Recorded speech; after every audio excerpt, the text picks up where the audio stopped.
The Archer by Paulo Coelho. Introduction. The introduction provides an overview of the book and it introduces the concept of the archer as a symbol of the quest for self-improvement and personal growth.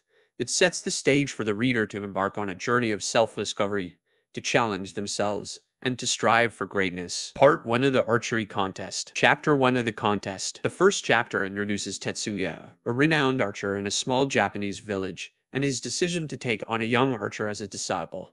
The chapter also introduces the archery contest that is held in the village each year, in which archers compete for the prize of a beautiful cup. Chapter 2 of the Archer. In this chapter, Tetsuya teaches the young archer the first lesson in archery, which is to focus on the target and nothing else. He teaches him that if he focuses on the goal, he will be able to reach it, and if he focuses on anything else, he will miss it. Chapter 3 of the Disciple. The young archer is introduced to the other disciples of Tetsuya and is impressed by their skill and dedication. He is eager to learn from them and to become a great archer himself, but he also realizes that he has a lot to learn and that he must be patient and humble. Chapter 4 of the Mentor. Tetsuya shares his wisdom with the young archer and teaches him that archery is not just about hitting the target, but about striving for excellence and using one's skills to serve a higher purpose. Part 2 of the Training. Chapter 5 of the First Arrow. In this chapter, Tetsuya teaches the young archer the importance of practice and discipline. He instructs him to shoot an arrow at a tree and to repeat the exercise every day until he hits the same spot with each arrow. Chapter 6 of the Second Arrow. Tetsuya teaches the young archer about the importance of resilience and determination. He tells him that setbacks and failures are part of the learning process, and that he must be willing to keep trying and to never give up. Chapter 7 of the Third Arrow. The Third Arrow represents the importance of detachment and non-attachment. Tetsuya explains that in order to become a great archer, the young disciple must not be attached to his success or failure, but must remain focused on the target. Chapter 8 of the Fourth Arrow. The Fourth Arrow represents the importance of intuition and creativity. Tetsuya encourages the young archer to use his intuition and to think creatively, rather than relying solely on technique and tradition. Part 3 of the Journey. Chapter 9 of the Desert. In this chapter, Tetsuya sends the young archer on a journey through the desert to learn about the importance of perseverance and self-reliance.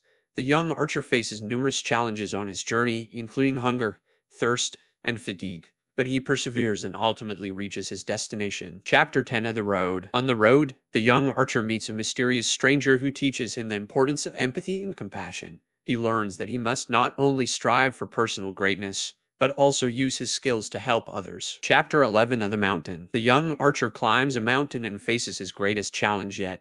Tetsuya teaches him that in order to achieve greatness, he must be willing to take risks and face his fears. Chapter 12 of the Sea. In this chapter, the young archer reflects on the lessons he has learned throughout his journey and the people he has met.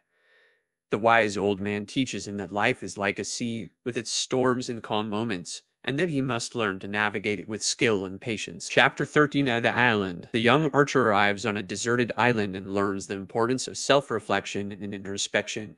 He spends time alone contemplating his journey and his purpose in life. Chapter 14 of the Return. The young archer returns to his village, transformed by his journey and the lessons he has learned.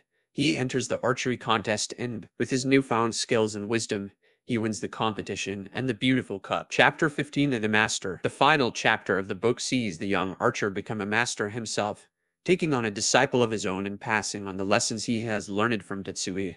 He realizes that the journey of self-improvement and personal growth is a never-ending one, and that he must continue to strive for excellence and to serve a higher purpose. Conclusion. The conclusion of the book reinforces the idea that the archer is a symbol of the human quest for self-improvement and personal growth. It encourages the reader to embrace the lessons of the book, to be patient and persistent in their pursuit of excellence, and to use their skills to serve a higher purpose. The conclusion also thanks the reader for joining the journey of the archer and wishes them well on their own journey of self-discovery.